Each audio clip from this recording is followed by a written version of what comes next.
Hello दोस्तों, आपका बहुत बहुत स्वागत है हमारे यूट्यूब चैनल पे। अभी तक हमने चैप्टर 6 में that is permutation and combination 4 lectures किए हैं, जिसमें कि हमने बहुत ही अच्छे से परमुटेशन को समझा और उससे पहले फंडामेंटल कॉन्सेप्ट ऑफ काउंटिंग को समझा, फिर फैक्टोरियल को समझा था हमने। And today we are going for combination. Permutation हम पढ़ चुके हैं। परमुटेशन के बहुत सारे एग्जाम्पल्स किए हमने, फिर एक्सरसाइज सॉल्व की उसकी। अब हम करेंगे कॉम्बिनेशन। ओके, कॉम्बिनेशन शुरू करने से पहले I will tell you the difference between permutation and combination. ठीक है, देखिए टिल नाउ अगर हम एक क्वेश्चन लें, क्वेश्चन आपका है a team of players X Y and Z. 3 players हैं, तो find permutation taking 2 at a time. और कोई कहता है कि find combination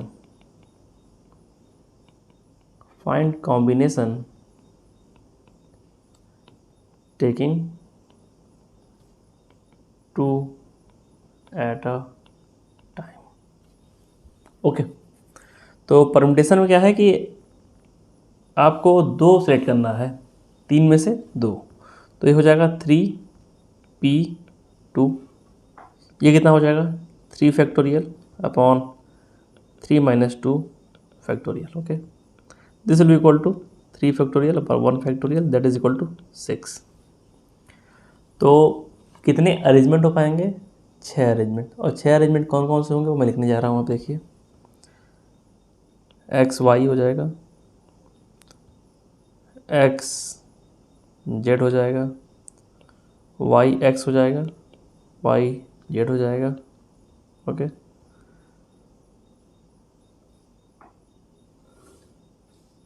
and Z x हो जाएगा और जेड वाई हो जाएगा। ठीक है, ये 6 परम्यूटेशंस, 6 परम्यूटेशंस। अगर कॉम्बिनेशन की बात की जाए, कॉम्बिनेशन बनाना है, तो वहाँ पे जो कॉम्बिनेशन आपके बनेंगे 2 को एक साथ लेके, वो होगा X Y, Y Z and Z X. यहाँ पे आप वाई एक्स को, जेड वाई को एंड जे एक्स जेड को नहीं लिखेंगे, because these two are same, these two are same. ये दोनों एक ही चीज़ें हैं, बस आगे पीछे लिख दी गई हैं। ठीक है ना, ये दोनों एक ही चीज़ें हैं, आगे पीछे लिख दी गई हैं। ये दोनों एक ही चीज़ें हैं, आगे पीछे लिख दी गई हैं। ये दोनों एक ही चीज़ें हैं, आगे पीछे लिख दी गई हैं। तो एक बात ध्यान रखिए, कॉम्बिनेशन में सीक्वेंस मैटर नहीं करता है, ऑर्डर मेंटेन करना मैटर नहीं करता है। जैसे ये दोनों चीज़ें सेम हैं, ये दोनों एक कॉम्बिनेशन है। एक्स को आप आगे रखिए या पीछे रखिए, वाई को पीछे रखिए। ठीक है, या एक्स वाई को आगे रख दीजिए, एक्स को पीछे, दोनों सेम चीज़ें हैं। ये दोनों मिला के भी एक ही कॉम्बिनेशन हो रहा है, और ये दोनों मिला के एक कॉम्बिनेशन है। But in the case of permutation, order is important. किस ऑर्डर में सिलेक्शन हो रहा है, किस ऑर्डर में मेंबर्स को रखा गया है। ठीक है, सीक्वेंस इम्पॉर्टेंट है in the case of permutation, and sequence जो है इम्पॉर्टेंट नहीं है in the case of combination. तो आप लिख सकते हैं यहाँ पे, order is important in permutation. और यहाँ देखिए 3 ही कॉम्बिनेशन बने हैं, 3 कॉम्बिनेशन ओनली। यहाँ पे ऑर्डर इज नॉट इम्पॉर्टेंट। इसको आप लोग नोट कर लीजिए। ठीक है, कॉन्सेप्ट देखिए इतना ही है, डिफरेंस जो है इतना ही है। In the case of permutation, permutation का मतलब ही है अरेंजमेंट। अरेंजमेंट सीक्वेंस मैटर करेगा ही। जैसे आपको अगर लाइन लगानी है कोई, तो आगे कौन लगेगा, इसके बाद कौन लगेगा, इसके बाद कौन लगेगा, इसमें सीक्वेंस मैटर करेगा। बट कॉम्बिनेशन मतलब होता है कलेक्शन। कलेक्शन 10 बच्चे हैं, 5 का कलेक्शन निकाल लीजिए। 5 में आपने राम को कब चुना, श्याम को कब चुना, लक्ष्मण को कब चुना, वो मैटर नहीं, बट 5 को निकाल लीजिए बस, वो एक कॉम्बिनेशन हो जाएगा। But in the case of permutation ये मैटर कर जाएगा कि किसको आपने पहले चुना। अरेंजमेंट मैटर करता है, ऑर्डर मैटर करता है, सीक्वेंस मैटर करता है in the case of permutation. But in the case of combination order matter नहीं करता है, सीक्वेंस मैटर नहीं करता है, अरेंजमेंट मैटर नहीं करता है, बट कॉम्बिनेशन होना चाहिए बस, उसके अलावा कुछ नहीं। ठीक है, तो इतना नोट कर लीजिए आप लोग, फिर हम आगे बढ़ेंगे। ये बहुत ही बारीक लाइन है परम्यूटेशन एंड कॉम्बिनेशन के बीच की, जो आपको समझना बहुत ज़रूरी है। ठीक है, इसको नोट करिए, फिर आगे बढ़ते हैं।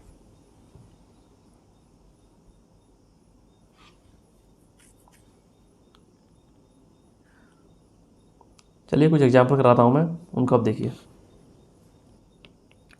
There are 4 objects A, B, C, D. Make combination taking 2 at a time। ठीक है, तो कॉम्बिनेशन बनाइए आप, बहुत सिंपल है। कॉम्बिनेशंस क्या क्या हो जाएंगे, आप लिख सकते हैं directly. Combination AB, AC, AD, BC, BD, CD। ये आपके 6 कॉम्बिनेशन हो गए।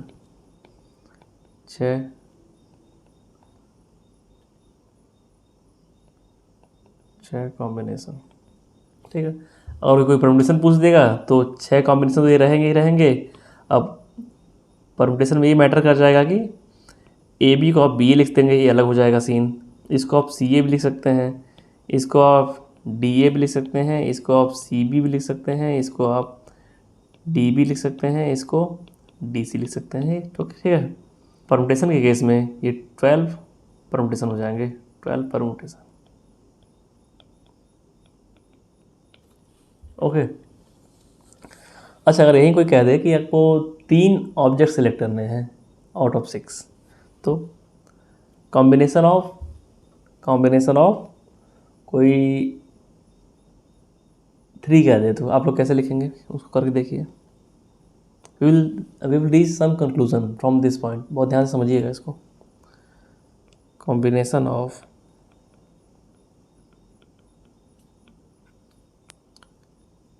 3, combination of taking 3 at a time, taking 3 at a time। Combination क्या हो जाएगा, A B C, A B D, A C D and B C D. Okay, और कोई combination नहीं होगा। आप खुद से ट्राई कर लीजिएगा, देख लीजिए, आप इन्हीं सब में से एक निकाल के यहाँ रखेंगे। अगर आप आगे बनाना चाहेंगे, अभी आप नए नए हैं, तो आप ऐसा बना सकते हैं सी डी ए, और उसको ढूंढने जाएंगे तो यहाँ मिल जाएगा। देखिए सी डी ए मिल गया ना। कुछ लोग कहेंगे डी ए बी, तो देखिए कहीं कहीं होगा ये डी ए बी, यहाँ मिल गया। ठीक है, only 4 combinations are possible, 4 combinations. Okay, अब ध्यान से देखिएगा, हर कॉम्बिनेशन से कितने परमुटेशन निकलते हैं। आप यहाँ पे थे ऊपर, एक कॉम्बिनेशन से एक और परमुटेशन निकला, इससे देखिए, इससे खुद तो होगा ही, ए भी खुद होगा, इसके अलॉन्ग विथ बी ए भी है परमुटेशन। इससे आपका खुद ए सी तो होगा ही, और सी ए भी परमुटेशन है। इससे आपका ए डी तो होगा ही परमुटेशन, डी ए भी है। इससे आपका बी सी तो परमुटेशन होगा, सी बी भी है। तभी ने 12 हुए थे, इन 6 को जोड़ के, और एक ही एक्स्ट्रा हर जगह से निकल रहे थे। ठीक है, बहुत ध्यान से सुनिएगा। अब मान लीजिए अगर हम ए बी सी को लेते हैं, तो कितने आपके परमुटेशन निकलेंगे। देखिए ए बी सी रहेगा ही, यहाँ ए सी बी भी हो जाएगा, बी सी ए रहेगा ही, बी ए सी भी हो जाएगा, सी ए बी रहेगा, सी बी ए भी हो जाएगा।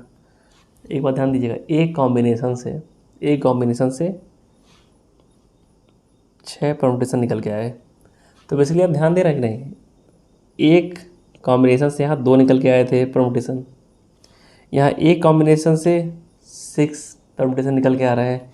इसको हम कह सकते हैं कि एक कॉम्बिनेशन से 2 फैक्टोरियल परमुटेशन निकले थे और यहाँ पे एक कॉम्बिनेशन से 3 फैक्टोरियल निकले थे कॉम्बिनेशन।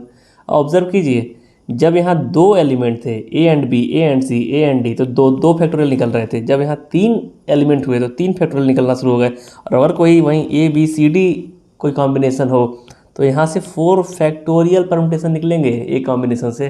तो अब आप समझिए, number of permutation is equal to number of combination into factorial of number of element in that combination. ये प्रूफ हुआ कि नहीं? देखिए फिर समझाता हूँ मैं। यहाँ पे 2 एलिमेंट थे ए एंड बी, इससे देखिए 2 परमुटेशन निकले। ये कॉम्बिनेशन है ना, यहाँ से 2 परमुटेशन निकले। क्या क्या है? ए बी भी निकला एंड बी ए निकला। ठीक है, ये 2 फैक्टोरियल हो गया। यहाँ पर ए बी सी 3 एलिमेंट थे, यहाँ से आपके 6 परमुटेशन निकले। एक कॉम्बिनेशन से 6 परमुटेशन, और हर कॉम्बिनेशन से 6 निकलेंगे, जान लीजिए 6, इससे भी 6 निकलेंगे।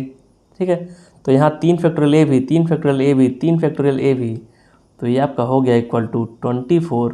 और 24 को आप लिख सकते हैं 4 इंटू 3 फैक्टोरियल।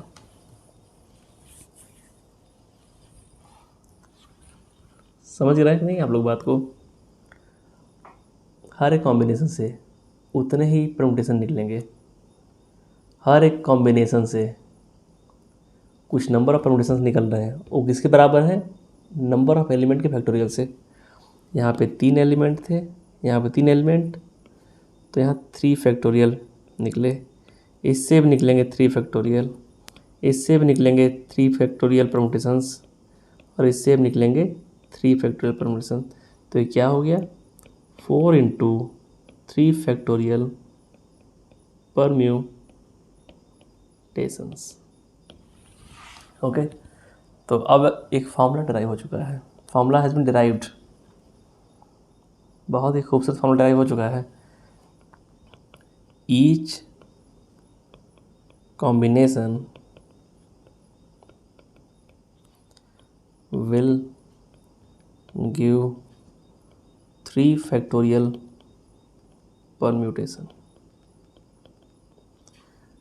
यहाँ 3 ऑब्जेक्ट थे तो 3 फैक्टोरियल आया, तो ऊपर वाले केस में भी हो जाएगा। लिख सकते हैं आप, कंक्लूड कर सकते हैं आप यहाँ पे भी, ऊपर भी। Each combination will give 2 factorial permutations. ठीक है ना? अब आप समझ गए होंगे, बहुत ही सरल तरीके से इंट्रोड्यूस कर दिया गया कॉन्सेप्ट ऑफ कॉम्बिनेशन, और उसको लिंकअप कर दिया गया है with the concept of permutation. Okay, चलिए, आई थिंक कोई समझने में दिक्कत नहीं आई होगी। एक बार मैं फिर से समझाना चाहूँगा इसको। देखिए, हम चले कहाँ से थे? हम चले थे कि हमने ली एक टीम जिसमें 3 प्लेयर थे। अगर 3 में से 2 को लेके एक टीम बनाना है, 2 प्लेयर्स को लेके, तो परमुटेशन अगर निकालना चाहें तो 6 परमुटेशन आएंगे, और कॉम्बिनेशन कितने आएंगे? ओनली 3। कॉम्बिनेशन में ऑर्डर मैटर नहीं करता है, बट परमुटेशन में ऑर्डर मैटर करता है। इतना हमने यहाँ तक सीखा। ठीक है, order is important in permutation, order is not important in the combination. इसके बाद हमने एक बहुत ही खूबसूरत एग्जांपल लिया कि अगर 4 ऑब्जेक्ट हैं ए बी सी डी, इसका कॉम्बिनेशन बनाया जाए टेकिंग 2 एट अ टाइम। तो हमने ध्यान दिया कि कॉम्बिनेशन तो 6 ही बने थे बस, लेकिन परमुटेशन 12 बने थे, क्योंकि हर कॉम्बिनेशन के लिए एक, अगर बस रिवर्स कर दें ऑर्डर को चेंज कर दें, तो एक कॉम्बिनेशन निकल के आ जा रहा था। इसके ए बी जो था ही परमुटेशन, प्लस बी ए भी परमुटेशन आ गया। ठीक है, दो दो हर से दो निकल के आ रहे थे, 2 फैक्टोरियल 2 फैक्टोरियल 2 फैक्टोरियल 2 फैक्टोरियल। ठीक है ना। उसके बाद मैंने क्या किया आपको समझाने के लिए बस, कि 4 ऑब्जेक्ट थे ए बी सी डी, अगर 3 को एट अ टाइम लें, टेकिंग 3 एट अ टाइम, अगर टेकिंग 3 एट अ टाइम करें तो क्या हो गया, again we have 4 combinations, A B C, A B D, A C D, B C D. और कुछ हम नहीं लिख पाएंगे। अगर आप लिखने का ट्राई भी करेंगे ना, तो आप जो भी बनाएंगे, आपका नया नया स्टेज आप ट्राई करिएगा, आप देखेंगे कि इन्हीं में से एक निकल के आ जाएगा, क्योंकि कॉम्बिनेशन है ना, इसमें ऑर्डर मैटर नहीं करता है। और आपने लिख भी लिया कोई एक कॉम्बिनेशन डी सी ए, डी सी ए, तो डी सी ए कहीं ना कहीं होगा, देखिए यहाँ मिल जाएगा, बट ऑर्डर का फ़र्क है, ऑर्डर से ऑर्डर मैटर नहीं करता in the case of combination. तो ये दोनों सेम ही हैं। ठीक है, हमने यहाँ तक समझा, और हमें मिले बस 4 कॉम्बिनेशन। ठीक है, फिर हम गए परमुटेशन निकालने, कि देखते हैं कि हर कॉम्बिनेशन से कितने परमुटेशन निकल के आ रहे हैं। तो ए बी सी को हमने लिखना शुरू किया तो 6 निकल के आए परमुटेशन। ए बी डी को लिखना शुरू करेंगे, फिर 6 परमुटेशन निकल के आएंगे। तो हमने ये एक बात नोटिस की कि अगर कोई कॉम्बिनेशन है, और कोई कॉम्बिनेशन है उसमें आर एलिमेंट हैं, तो उसके परमुटेशन हो जाएंगे आर फैक्टोरियल। ठीक है, ये आप बहुत आसानी से समझ भी सकते हैं, मैंने यहाँ करके दिखाया है। अगर पहले भी ड्यूरिंग द लास्ट लेक्चर्स और एक्सरसाइज मैंने समझाया था, 3 एलिमेंट है, 3 फैक्टोरियल से घूमेंगे, वही यहाँ हुआ, 3 फैक्टोरियल से घूम गया है। यहाँ मैंने सरल तरीके से इंट्रोड्यूस किया कि आपको कन्फ्यूज़न ना हो, बस लिंकअप करने के लिए। ठीक है, अब मैंने यहाँ दिखाया कि इससे आप 6 परमुटेशन निकाल सकते हैं, तो इन सब से भी 6 6 निकाल लेंगे, इन चारों से 6 निकाल लेंगे। तो एक बात समझ में आई हम लोग को कि जब 2 एलिमेंट थे एक कॉम्बिनेशन में, तो 2 फैक्टोरियल परमुटेशन निकले थे। जब 3 एलिमेंट हुए कॉम्बिनेशन में, तो 3 फैक्टोरियल परमुटेशन निकले। इसका मतलब हर कॉम्बिनेशन से जितने नंबर ऑफ एलिमेंट है उस कॉम्बिनेशन में, उतने फैक्टोरियल कॉम्बिनेशन परमुटेशन निकलेंगे। तो वही है, each combination will give 3 factorial permutation in this case, और यहाँ each combination will give 2 permutation, 2 factorial permutation. ठीक है, तो यहाँ से होगा एक फॉर्मूला डिराइव, यहाँ से होगा फॉर्मूला डिराइव, नंबर ऑफ, इसका लिखिएगा, number of permutation of N object taking R at a time will be equal to number of combination of n objects taking R at a time, इतने आपके combination, और इसमें multiply हो जाएगा are factorial का। ठीक है, इसको नोट कर लीजिए आप लोग, इसको आप समझ गए, कहीं डाउट तो नहीं है ना आप लोग को, ये बहुत ज़रूरी है समझना, इसलिए मैंने इस पर इतना समय दिया है कि आपको बिल्कुल क्लियर कॉन्सेप्ट हो, कहीं डाउट ना रहे इस कॉन्सेप्ट में, क्योंकि पूरा पूरा कॉम्बिनेशन इसी पे है, इसी एक सिंगल लाइन के कॉन्सेप्ट पे पूरा कॉम्बिनेशन है। ठीक है, तो अब देखिए, अब चीज़ें सिंपल हो गई यार, आप इतना समझ गए ना, कुछ नहीं है इसके आगे। देखिए, जैसे परमुटेशन को एक सिंबल दिया गया था NPR, वैसे ही कॉम्बिनेशन को भी एक सिंबल दिया गया, परमुटेशन से P था, कॉम्बिनेशन से C हो जाएगा। तो लिख देता हूँ उसको, number of combination of N objects taken R at a time, taken at a time is denoted by NCR, denoted by NCR। तो अब देखिए, बस जो डिनोशंस है वो पुट अप करते हैं, इसको मान लेते हैं इक्वेशन 1, तो इसमें पुट कर देते हैं, number of permutation of N object taken at a time, you already know that this is NPR and it will be equal to, हमने अभी अभी जस्टिफाई किया कि number of combination of N object taking at a time will be represented by this NCR।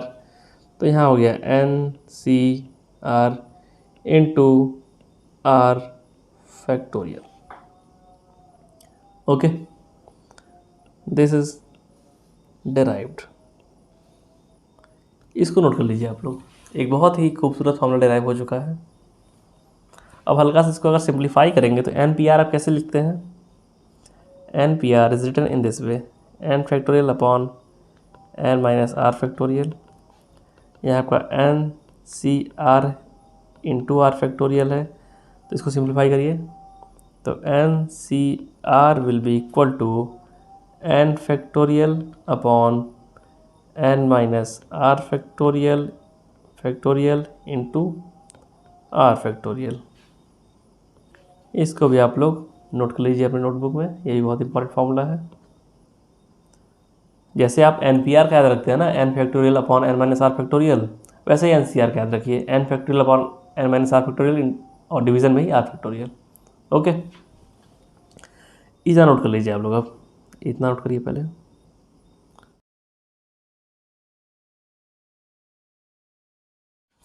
अब इसको note कर लीजिए आप लोग। देखिए अभी तक हमने जो भी पढ़ा वो बेसिकली एक थ्योरम है, ठीक है। मैंने जनरलाइज वे में पढ़ा दिया क्योंकि थ्योरम को नाम देने पे लोग डर जाते हैं कि it is very difficult thing. जो मैंने अभी तक पढ़ाया है आपको, जो समझाया है, वही यहाँ देखिए थ्योरम में लिखा हुआ है। इसको आप बस नोट कर लीजिए, ये सब कुछ हम ऊपर पढ़ चुके हैं, डिराइव कर चुके हैं। Okay, just for your examination इसको नोट कर सकते हैं आप। फिर हम चलेंगे टुवर्ड द क्वेश्चंस, फिर हम करेंगे लॉट ऑफ क्वेश्चंस, जिससे कि आप एकदम पारंगत हो जाएं इन दिस सब्जेक्ट। चलिए चलते हैं for the first question of this concept. यहाँ देखिए, यहाँ क्या बोला गया है। देखिए आपको क्वेश्चन पढ़ते ही लग जाएगा ये कि ये कॉम्बिनेशन का क्वेश्चन है, ठीक है। जैसे कि अभी तक हम लोग क्वेश्चन करते थे परम्यूटेशंस के, उसमें लगता था कि हाँ स्टार्टिंग में क्या सिलेक्ट हो रहा है उससे फ़र्क पड़ेगा। जैसे हम लेते थे क्या, 4 डिजिट नंबर बनाइए।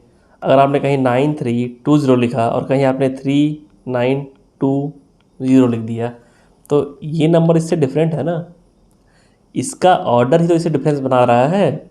इसके ऑर्डर में पहले 9 था, इसमें 3 आ गया, इसमें 3 था, फिर इसमें 9, इसमें 2, इसमें 0, ठीक है। तो ये 9320 हो गया और ये 3920। डिफरेंस किसने क्रिएट किया, ऑर्डर ने ही क्रिएट किया, ठीक है। इसीलिए ऐसे क्वेश्चंस को पढ़ते हुए आप खुद समझ लेना होगा कि ये क्वेश्चन परम्यूटेशन का है, क्योंकि यहाँ पे ऑर्डर मैटर कर रहा है। अब वैसे अगर कोई क्वेश्चन ऐसा है कि 100 लोग की भीड़ खड़ी है, 10 लोग को चुन, 10 लोग का ग्रुप बना दीजिए, तो आपने 10 लोग निकाल लिए, उसमें कौन कौन आया वही मैटर करेगा, किस ऑर्डर में कौन आया वो मैटर नहीं करेगा। तो वहाँ पे क्वेश्चन हो जाएगा कॉम्बिनेशन का, यहाँ कलेक्शन क्वेश्चन है। और वही कहा जाए कि 100 नंबर्स हैं, उसमें से आप चूज करिए कि 4 डिजिट नंबर बने, तो वहाँ मैटर कर जाएगा। अगर 9 पहले चूज कर लिया आपने तो 9000 बनेगा, 2 चूज कर लिया पहले तो 2000 के राउंड कुछ बनेगा, ठीक है ना, समझ रहे हैं ना। जहाँ ऑर्डर मैटर करे, जहाँ सीक्वेंस मैटर करे, जहाँ अरेंजमेंट मैटर करे, वो परम्यूटेशन का क्वेश्चन है। जहाँ बस ये मैटर करता है कि हमको बस एक इकट्ठा करना है, भीड़ को कलेक्शन जुटाना है, वहाँ कॉम्बिनेशन है। जहाँ ऑर्डर का कोई मतलब ही ना हो, ठीक है, अरेंजमेंट का कोई मतलब ही ना हो, सीक्वेंस का कोई मतलब ही ना हो, तो वहाँ आपका कॉम्बिनेशन है। तो वैसे ही ये क्वेश्चन देखिए, आपको पढ़ते ही आइडिया लग जाएगा कि ये आपका क्वेश्चन है कॉम्बिनेशन का। और बीच बीच में मैं ऐसे भी क्वेश्चन डालूंगा परम्यूटेशन के भी, जिससे कि आपको एक डिफ्रेंशिएट करने की हैबिट बने। नहीं तो आप बस ये मान लेंगे कि तब परम्यूटेशन पढ़ाया गया था, परम्यूटेशन क्वेश्चन आए होंगे, अब कॉम्बिनेशन पढ़ाया जा रहा है इस लेक्चर में, तो कॉम्बिनेशन के ही क्वेश्चन आएंगे, ऐसा नहीं है, ठीक है। बीच बीच में मैं क्वेश्चन दूंगा जहाँ मिक्सअप रहेगा, आपको ध्यान देना है। इसीलिए क्वेश्चन को बहुत ध्यान से पढ़िए, उसको ट्राई कीजिए खुद से, उसके बाद सोल्यूशन देखिए। ओके, गलती करेंगे तभी सीखेंगे, बस सोल्यूशन देखने से कोई आज तक नहीं सीखा है। नहीं तो दुनिया भर की गाइड्स छपी हुई हैं एंड सोल्यूशंस छपे हुए हैं किताबों में, लोग सीख गए होते उससे। देखिए यहाँ क्या बोला गया, a committee of 3 persons is to be constituted from a group of 2 men and 3 women। तो यहाँ लिखिए, ये डाटा लिख लेते हैं। कमिटी ऑफ 3 person मतलब 3 persons should be selected, 3 person should be selected। और क्या कहा गया है, देखिए स्टार्टिंग क्वेश्चन तो मैं लिखूंगा NCR, NCR2, NCR1, NCR2, ठीक है। फिर एक दो क्वेश्चन बाद में वो सब हटा दूंगा। सिंपल ये सब क्वेश्चन जो होते हैं परम्यूटेशन कॉम्बिनेशन के, अगर आपको स्ट्राइक कर गया तो एक लाइन क्वेश्चन है, सिंगल लाइन क्वेश्चन, और स्ट्राइक नहीं किया तो आप करते रहिए गलत से कुछ भी, ठीक है। इसलिए मैं स्टार्टिंग क्वेश्चन में बहुत ही स्टेप से चलूँगा और ध्यान से देखिएगा। 3 पर्सन शुड बी सिलेक्टेड, और कितने पर्सन हैं? There are 2 men and 3 women, okay. आगे क्या बोला गया? In how many ways can this be done, can this be done. यहाँ पे 2 आदमी दिए गए हैं, 3 महिलाएं दी गई हैं, इसमें से आपको 3 लोग को सिलेक्ट करना है। तो टोटल लोग कितने हो गए? टोटल पर्सन कितने हो गए? टोटल पर्सन कितने हो गए? 5। यही तो आपका n है, total number of objects available, person available, n = 5, okay. हमको 3 सिलेक्ट करना है। तो यहाँ देखिए क्वेश्चन से आइडिया लगा ना कि ये परम्यूटेशन का है, कॉम्बिनेशन का है। इसमें अगर आप मान लीजिए कोई M1 M2 है, W1 W2 W3 है, आपने अगर 5 में से इन तीनों को चुना, M1 W1 एंड W2, इन तीनों को चुना, ठीक है। अगर आप इसको इस तरीके से लिख दें W1 M1 W2, कुछ भी लिख दें W1 W2 M1, क्या इन तीनों में कोई अंतर है इस कमेटी में? कमेटी तो सेम ही है ना, 3 आदमी कमेटी, आप किसी का नाम आगे पीछे लिखिए। कोई ऐसा बोला नहीं गया कोई चेयरपर्सन है, कोई वाइस चेयरपर्सन, ऐसा कुछ नहीं बोला गया है। जस्ट कमेटी के 3 मेंबर्स हैं, ठीक है, ग्रुप के 3 मेंबर्स हैं। तो आगे पीछे से इसमें मतलब नहीं पड़ेगा, सीक्वेंस मैटर नहीं कर रहा है, ऑर्डर मैटर नहीं कर रहा है।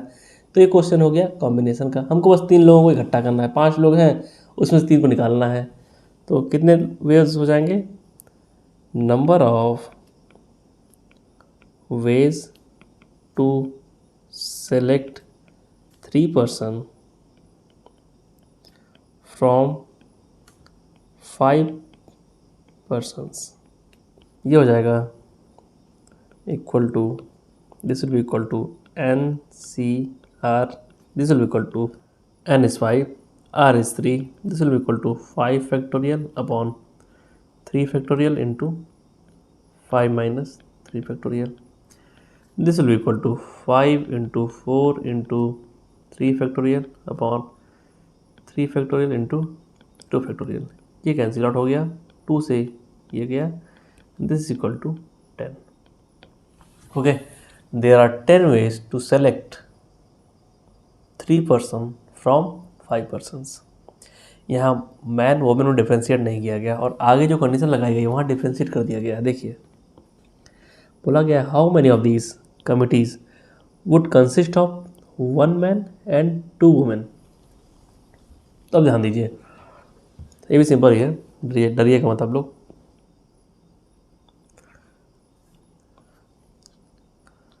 Select 1 man and 2 women, okay. Number of ways will be, एक आदमी सिलेक्ट करना है बेसिकली। कितने आदमी हैं हमारे पास? वी हैव 2 मैन, 2 में से एक सेलेक्ट करना है, तो हो जाएगा, सिलेक्शन की बात हो रही है, 2C1, ओके, इनटू 3 वुमेन्स में से 2 वुमेन सेलेक्ट करना है, तो हो जाएगा 3C2, बस सिंपल इतना ही है। अब इसको सॉल्व कर लीजिए आप लोग, 2 factorial upon 1 factorial into 1 factorial into 3 factorial upon 2 factorial, 3 minus 2 factorial, this will equal to, यहाँ आपका 2 आ जाएगा इंटू ऊपर आ जाएगा 6, नीचे आएगा 2 into 1 and it will be equal to 6। 6 ways are there to select 1 man and 2 women. This question is solve, इसको आप note कर लीजिए। फिर जो अगला क्वेश्चन है उसको खुद से ट्राई करिए, ठीक है। देखिए what is the number of ways of choosing 4 cards from a pack of 52 playing cards. तो इसके लिए मैंने एक शॉर्ट बनाया है, उसमें सारी डिटेल्स जो भी पूछी जा सकती हैं वो सब कुछ है उस शॉर्ट में। आप शॉर्ट को देख सकते हैं इन चैनल पे जाके, ठीक है। तो देखिए अब क्वेश्चन आपको इजी लग रहा होगा ना, यहाँ पे सिलेक्शन की बात हो रही है, यहाँ अरेंजमेंट की बात नहीं है, ओके। क्वेश्चन पढ़िए पहले, कि सिलेक्शन का है कि अरेंजमेंट का, कॉम्बिनेशन का है कि परमुटेशन का है। पहले तो आप यही समझिए। देखिए क्या बोला गया, what is number of ways of choosing 4 cards from a pack of 52 cards. ठीक है, तो इनका देखिए क्या कहना है, 52 कार्ड्स हैं, उसमें से आपको 4 चूज़ करने हैं बस। आपने पहले क्या चुना उससे कोई मतलब नहीं है। पहले आपने इक्का चुन लिया, किंग चुन लिया, क्वीन चुन लिया, जैक चुन लिया, 9 चुन लिया, 10 चुन लिया, उससे कोई मतलब नहीं है इनको मतलब है कि आपने बस 4 कार्ड चुन के ले आने हैं। ठीक है, मतलब किस ऑर्डर में आप चुन रहे हैं उससे मतलब नहीं है, ऑर्डर मैटर नहीं कर रहा है। ऑर्डर मैटर नहीं कर रहा तो एक कॉम्बिनेशन का क्वेश्चन है और यहाँ यूज़ होगा C, number of ways, the number of ways to choose. यहाँ आर की वैल्यू 4 है, यहाँ आर की वैल्यू 4 है, एन की वैल्यू 52 है। 4 cards out of 52 cards will be equal to NCR and this will be equal to 52C4 and इसको solve करेंगे आप 52 फैक्टोरियल आएगा और नीचे आएगा आपका 4 factorial into 52 minus 4 factorial. This will be equal to 52 into 51 into 50 into 49 into 48 factorial. नीचे आपका आएगा 4 फैक्टोरियल इंटू 48 फैक्टोरियल। ये कैंसिल आउट हो गया। ठीक है, और यहाँ आपका 4 फैक्टोरियल है, मतलब 24 इसकी वैल्यू है, इसको आप कैंसिल आउट कर सकते हैं। यहाँ 3 से कैंसिल आउट करेंगे 17 आएगा, तो यहाँ आ जाएगा 13। This will be equal to 13 into 17 into 50 into 49 और इसको मल्टीप्लाई करने पे आने वाला है, क्या आएगा, this will be equal to 270 725। This is our answer. Okay, समझ में आ गया होगा। अब आगे चलते हैं। आगे इनका कहना है 4 cards of the same suit. तो सेम सूट का मतलब है कि बेसिकली 4 सूट होते हैं, heart, diamond, spades and club. इनका कहना चारों के चारों कार्ड एक ही सूट में से होने चाहिए और हर सूट में 13 कार्ड्स होते हैं। ठीक है, यहाँ 13 कार्ड्स हैं, 13 डायमंड के कार्ड होंगे प्लस 13 हार्ट के, 13 स्पेड्स के प्लस 13 क्लब्स के। ठीक है, तो number of ways to choose cards will be equal to, एक तरीका ये है, बहुत अगर सिंपल वे में जाते हैं आप तो, कि डायमंड होना चाहिए। डायमंड के 13 हो सकता है, डायमंड में से हो जाए चारों। 13C4 ये डायमंड के लिए है, फिर अगेन 13C4 ये हार्ट के लिए है, 13C4 स्पेड्स के लिए है, ये 13C4 क्लब के लिए है। तो ये आपका हो गया 4 इंटू 13C4, ये आपका हो जाएगा 4 into 13 into 12 into 11 into 10 into 9 factorial और नीचे आ जाएगा 4 फैक्टोरियल इंटू 9 फैक्टोरियल। ये कैंसिल आउट हो गया, यहाँ से ये कैंसिल आउट हो गया, यहाँ आ गया 2 and this will be equal to कितना आएगा, ये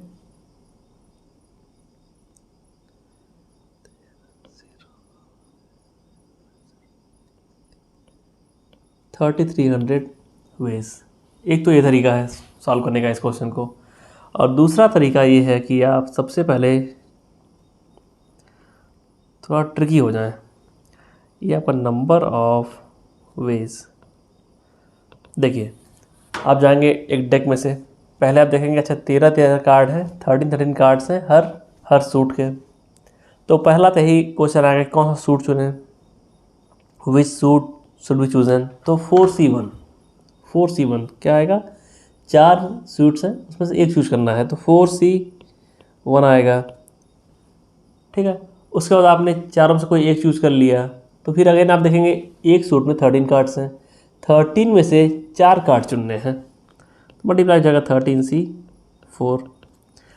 ध्यान दीजिएगा, ये आपका है कि कौन सा सूट चुनना है, डायमंड, क्लब, हार्ट, स्पेड। उसके बाद ये आपका है, आपने सूट चुन लिया, उसके बाद 4 कार्ड्स कौन से चुनने हैं, उसके लिए 13C4। ठीक है, ध्यान से समझिएगा। पहला वाला है कि कौन सा सूट चूज करना है, दूसरा वाला है कि जो सूट चूज कर लिया उसमें से कौन से 4 कार्ड चूज करने हैं। दोनों मल्टीप्लाई कर देंगे तो आंसर आ जाएगा आपका।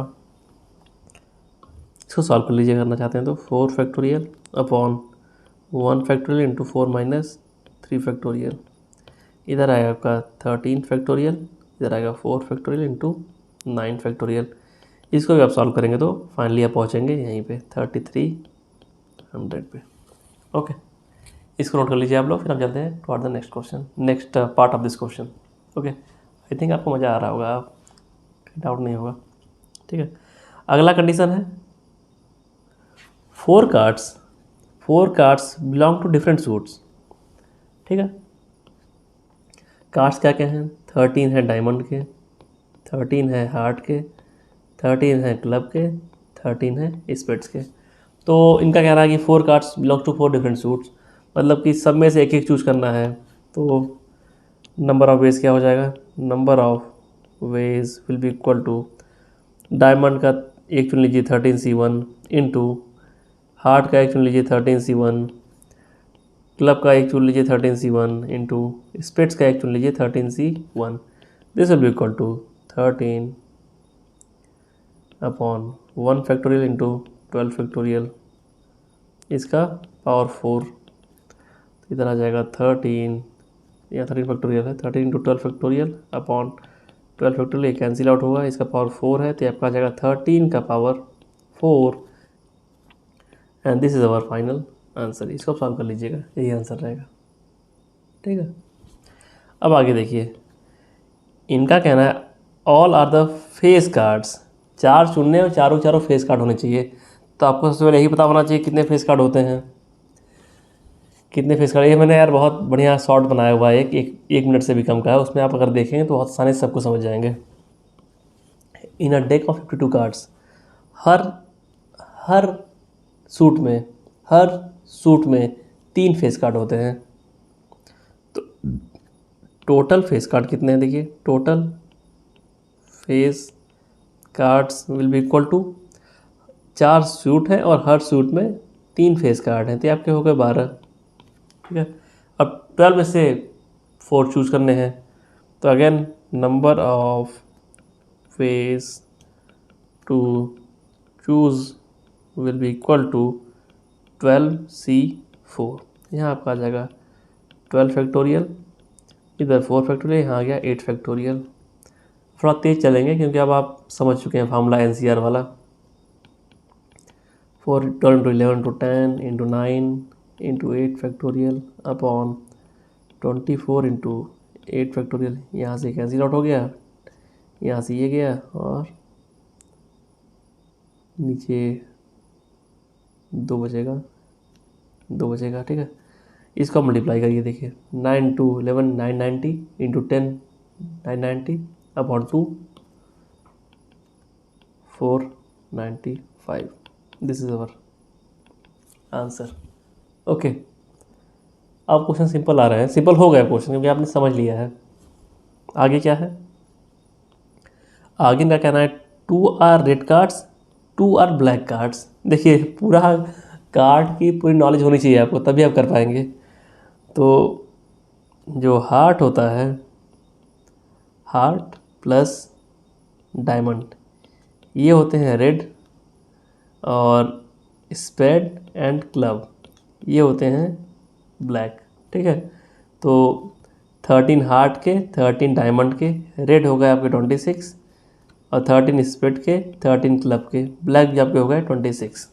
तो इनका कहना है 2 black and 2 red. Again number of ways will be number of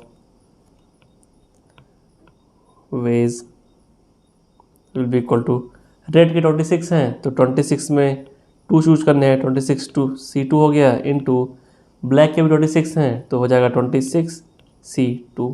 ठीक है, इसको आप सॉल्व कर लीजिए। अब देखिए क्वेश्चन सिंपल ही है यार, ठीक है। अब बस आपको कार्ड्स की नॉलेज है तो आप कर लेंगे। 26 इंटू 25 इंटू 24 फैक्टोरियल, नीचे आएगा 2 फैक्टोरियल इंटू 24 फैक्टोरियल, और इसका स्क्वायर रहेगा क्योंकि दोनों ही टर्म सेम है। तो इसको आप करने जाएंगे तो ये आपका 24 से ये गया, 2 से यहाँ 13 हो गया, and it will be equal to 325 का whole square 10 10। Okay, this is our final answer. इसको नोट कर लीजिए आप लोग। आई डोंट थिंक कहीं डाउट होगा। अगर कहीं डाउट है तो आप जस्ट कमेंट सेक्शन में कमेंट कीजिए। I will make a video for all of your doubts, okay, जिससे आपको क्लैरिटी हो जाएगी। चलिए अब आगे चलते हैं। पांचवा कंडीशन है कि all the cards of same colour, same colour.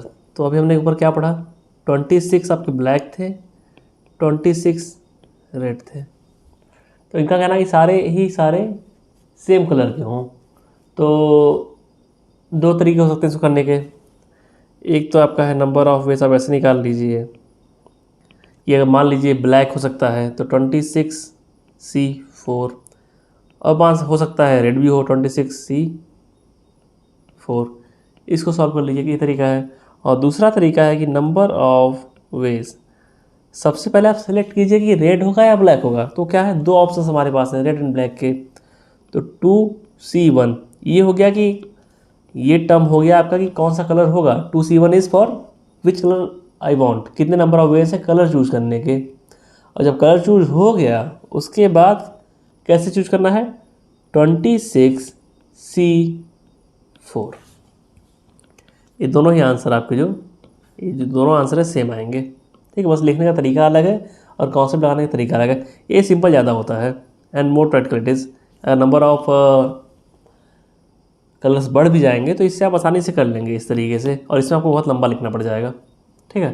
तो यहाँ हो जाएगा 2, इधर हो जाएगा 26 इंटू 25 24 23 22 फैक्टोरियल, डिवीज़न में 4 फैक्टोरियल इंटू 22 फैक्टोरियल। यहाँ से कैंसिल आउट हो गया, यहाँ से ये चला गया, ओके। यहाँ आपका आ जाएगा 26 इंटू 23 इंटू 50। और इसको आप सॉल्व करेंगे तो आपका आएगा 29900। This is our answer, okay. इतने को नोट कर लीजिए आप लोग, फिर हम चलते हैं टुवर्ड द नेक्स्ट क्वेश्चन।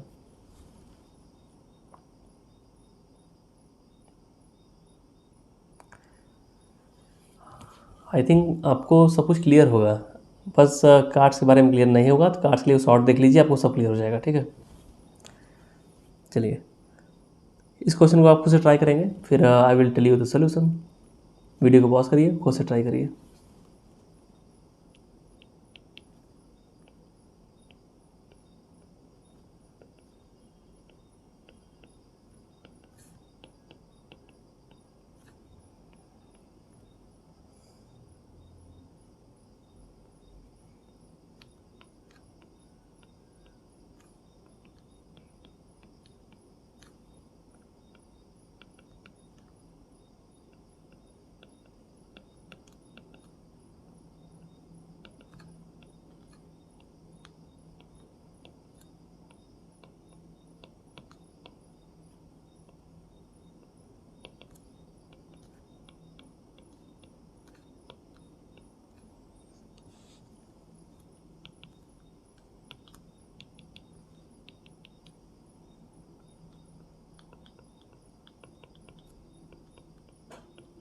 देखिए इस क्वेश्चन हम कुछ करना कुछ नहीं, बस बोरिंग वर्क है। अगर आप फॉर्मूला जानते हैं तो इसको रिज्यूम लिखेंगे और इसको बस ओपन कर देंगे।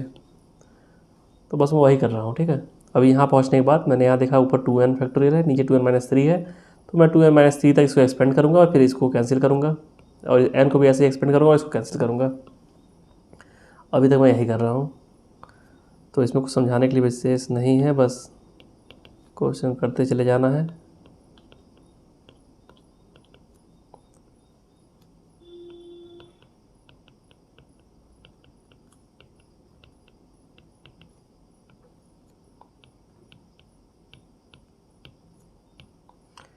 तो देखिए यहाँ से ये 2n-3 कैंसिल हो गया, इधर से n-3 कैंसिल हो गया, ओके, और n से n कैंसिल हो गया, और इधर आपका 12:1 है।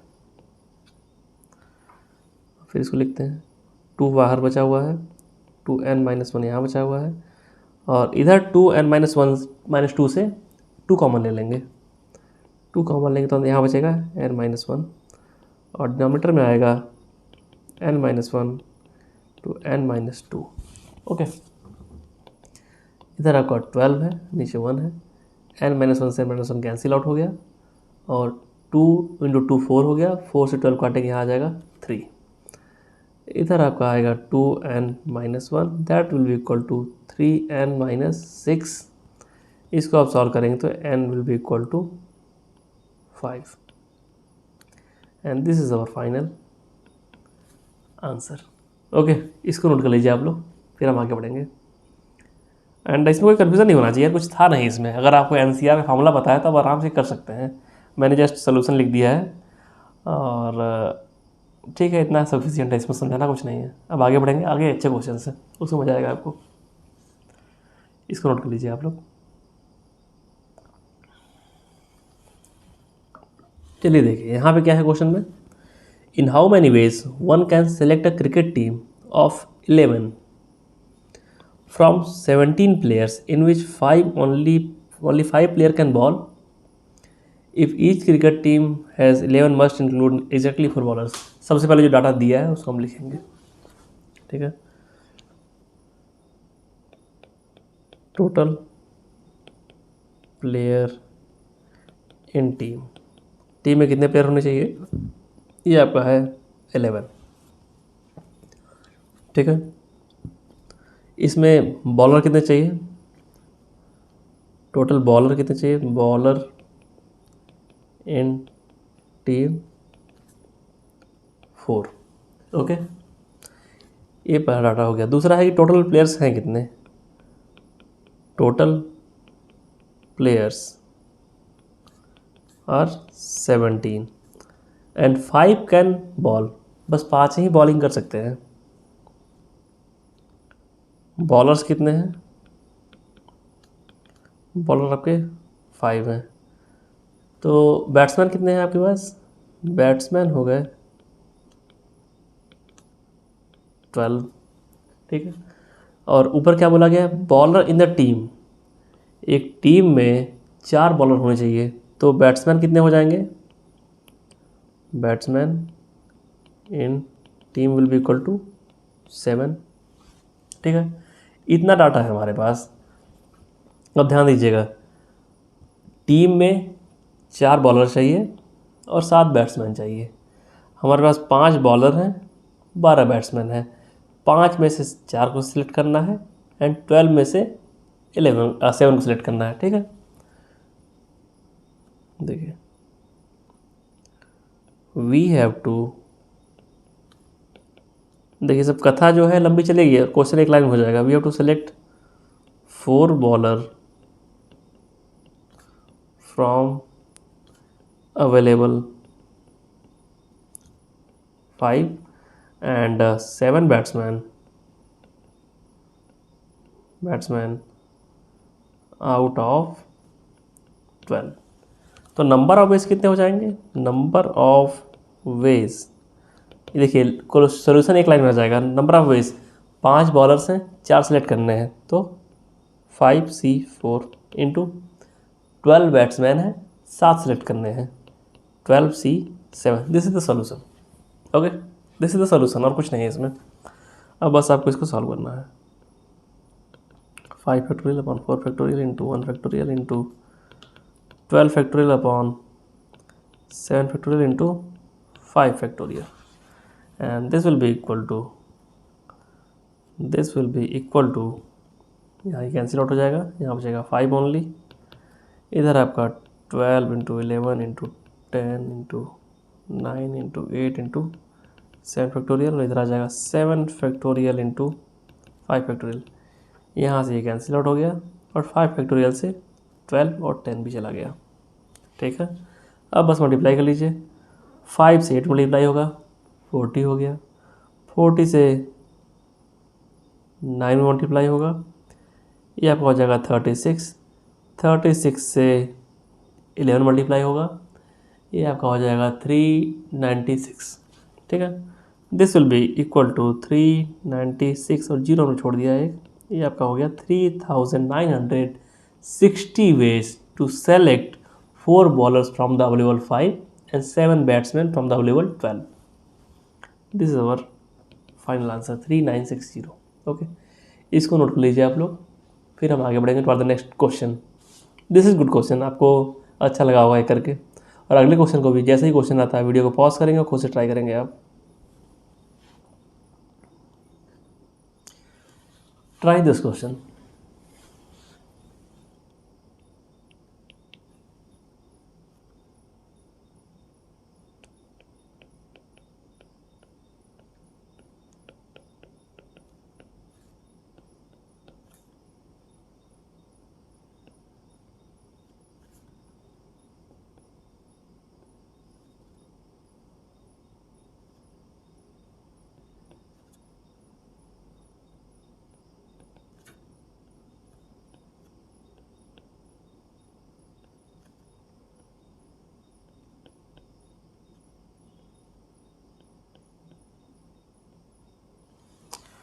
ठीक है, देखिए, इन्वोल्यूट इज़ अ वर्ड जिसमें कि 4 वॉवेल्स हैं और 4 कॉन्सोनेंट्स हैं। तो इनको कहना क्या है, देखिए, how many words with without meaning each of 3 vowels and 2 consonants. ठीक है, 5 लेटर का वर्ड है जिसमें कि 3 वॉवेल चाहिए और 2 कॉन्सोनेंट चाहिए। वी नीड टू सेलेक्ट, या कलेक्ट लिखिए अच्छा लगेगा, we need to collect 3 vowels out of 4 and 2 consonants out of 4. So number of ways will be equal to, देखिए यहाँ हो जाएगा 4C3 इंटू 4C2, यहाँ हो जाएगा 4 factorial upon 3 factorial into 1 factorial, इधर हो जाएगा 4 फैक्टोरियल अपॉन 2 फैक्टोरियल 2 फैक्टोरियल, ऊपर आएगा 24, नीचे आएगा 6, ऊपर आएगा 24, नीचे आएगा 2 इंटू 2, तो एक से गया, ये आ गया एक बार 24। कितने लोगों का कहना है कि ये सही है? कितने लोगों का कहना है कि ये सही है? बताइए। आप कमेंट सेक्शन में जाएंगे और बताएंगे question number example number 5 is correct और नॉट, जो मैंने सॉल्व किया है अभी। देखिए मैं बताता हूँ, इस क्वेश्चन क्या बोला गया है, हाउ मैनी वर्ड्स अगर आप लिखें IOU एंड LT, ठीक है, एक वर्ड बना, ये एक बेसिकली कलेक्शन है, ये एक कलेक्शन है, लेकिन इसी कलेक्शन को आप लिख सकते हैं IULTO 5 लेटर्स हैं, ये 5 फैक्टोरियल से घूमेंगे। ठीक है, हर कलेक्शन के लिए 5 फैक्टोरियल से मल्टीप्लाई होगा और परम्यूटेशंस निकलेंगे। ये समझ लीजिए, यहाँ वर्ड्स की बात है ना, यहाँ ऑर्डर मैटर करेगा। तो हमने गलती कहाँ पे की है? गलती कहाँ की है हमने? जब हमने कॉम्बिनेशन निकाल लिया तो हमें परम्यूटेशन में जाना था, क्योंकि यहाँ पे ऑर्डर मैटर करेगा। अगर आपने आई को आगे लिख दिया और IOULT लिया है, अगर आई को आप यहाँ लिख देंगे, ओ को यू, तो सेम नहीं रह गया। This two are different words, यहाँ ऑर्डर मैटर कर रहा है, ये ध्यान दीजिए। तो हमने गलती की यहाँ पे, हमको यहाँ करना था मल्टीप्लाई बाई 5 फैक्टोरियल। ठीक है, और यहाँ कंप्लीट सेंटेंस लिखना पड़ेगा, number of ways to for words. ठीक है, अब देखो ये सही सोल्यूशन हुआ, this will be equal to this, और यहाँ मल्टीप्लाई हुआ 5 फैक्टोरियल से, बहुत इंपॉर्टेंट है ये। और जैसे ही 5 फैक्टोरियल से मल्टीप्लाई होगा यहाँ पर नीचे आएगा 5 फैक्टोरियल, यहाँ आएगा 120 और इसमें मल्टीप्लाई होगा by 120 and this will be equal to 288 0। इतने नंबर ऑफ वर्ड्स बनेंगे, ठीक है। 24 कलेक्शंस आएंगे, ठीक है, लेकिन हर कलेक्शन जो है वो 5 फैक्टोरियल से मूव करेगा। 5 वर्ड है ना, ऑर्डर मैटर कर रहा है यहाँ पे, तो 5 फैक्टोरियल से घूमेगा वो, ठीक है ना। तो आंसर आपका ये निकल के आएगा। कितने लोगों ने इस तरीके से किया था ये बताइएगा मुझे, जब जो मैंने टाइम दिया था बीच में क्वेश्चन देखने के बाद, जब हमने वीडियो पॉज करके सॉल्व किया होगा खुद से, कितने लोगों ने ये आंसर निकाला था? कमेंट करिएगा, ठीक है। I will be very happy for you, क्योंकि बहुत मेहनत लगती है पढ़ाने में।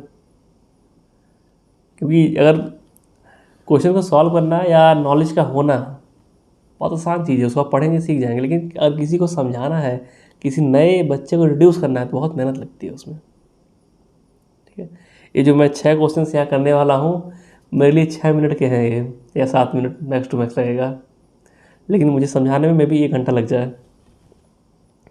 तो मेहनत को थोड़ा वैल्यू दीजिएगा और कमेंट बताइएगा मुझे यार कि सही किया कि नहीं, आपने किसी ने भी सही किया कि नहीं इस क्वेश्चन को। चलिए आगे बढ़ते हैं टुवर्ड द क्वेश्चन नंबर 6। ये अच्छे क्वेश्चन है, ये अच्छा क्वेश्चन मैंने लिया हुआ है। और मैं हमेशा देखिए जो भी मैंने लेक्चर्स अभी तक लिए हुए हैं, मैं हर लेक्चर में बहुत सिंपल लेवल शुरू करता हूँ और बहुत काफ़ी अच्छे लेवल तक जाता हूँ। क्योंकि अगर आप कंपटीशन में बैठे ना बस CBSE का पढ़ के, तो आप कंपटीशन में भी अच्छी रैंक ला सकें, उस लेवल का पढ़ाता हूँ मैं, ठीक है। मतलब अच्छी, मैंने भी एग्ज़ाम की तैयारी की है, क्रैक किए हैं एग्ज़ाम ये सब। I have good idea about the competition and you can take the benefit of it. चलिए, this is the last question of this lecture. अच्छा क्वेश्चन है ये भी, इसको आप वीडियो पॉज करिए और ट्राई करिए, अगर नहीं होता तो कोई बड़ी बात नहीं, सब अच्छे क्वेश्चन हैं ये सब, ठीक है। लेकिन ट्राई करिए, ट्राई करना ज़रूरी है। ट्राई करने से होता है कि दिमाग चलता है ना यार, दिमाग चलना बहुत ज़रूरी है। देखिए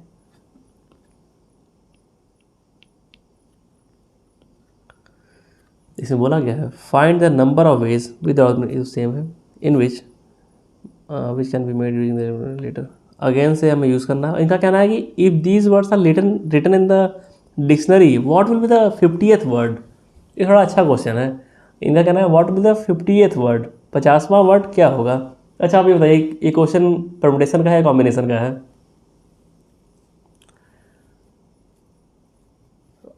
वर्ड्स की बात की जा रही है। अगर आप कहीं लिख देंगे AGINI और यहीं आपने ए को आगे कर दिया, जी को पीछे कर दिया, तो ऑर्डर चेंज करने पे वर्ड बदल गया ना, मतलब ऑर्डर मैटर कर रहा है। ऑर्डर मैटर कर रहा है इसका मतलब परमुटेशन है। कॉम्बिनेशन में ऑर्डर मैटर नहीं करता है, बट परमुटेशन में ऑर्डर मैटर कर रहा है। तो मैंने पहले ही डिफरेंस बताते समय समझा दिया है आपको परमुटेशन एंड कॉम्बिनेशन के, ठीक है। तो चलिए शुरू करते हैं। अब मजा लीजिए आप क्वेश्चन का। 5 लेटर वर्ड है, देखिए इसी तरीके से करेंगे हम लोग। 5 लेटर वर्ड है और पहले अगेन है, तो अगेन को आप लिखिए इस तरीके से कि इंक्रीजिंग टर्म। पहले क्या आएगा, पहले ए आएगा, अगेन ए आएगा, फिर जी आएगा, फिर आई आएगा, फिर एन आएगा, ठीक है। तो अगर हम ए को फिक्स कर दें, यहाँ पे ए को फिक्स कर दें, पहला लेटर हमने ए को अगर फिक्स कर दिया, तो फर्स्ट लेटर चूज़ करने के लिए एक तरीका हो गया बस। उसके बाद सेकेंड लेटर चूज़ करने के लिए 4 तरीके हैं। इसके लिए 3, इसके लिए 2, इसके लिए 1।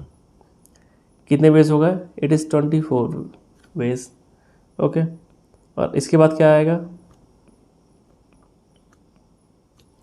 देखिए लाइन से चलेंगे हम लोग। हमने पहले ए को सेट किया, इतने तरीके आ गए।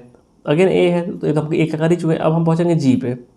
हमने फर्स्ट लेटर का जी फिक्स कर दिया, यहाँ जी फिक्स है, तो जी को सेट करना एक ही तरीका है, सिंपल जी फिक्स है। इसके बाद यहाँ पे 4 ऑप्शंस हैं, 4 है, यहाँ 3, यहाँ 2, यहाँ 1।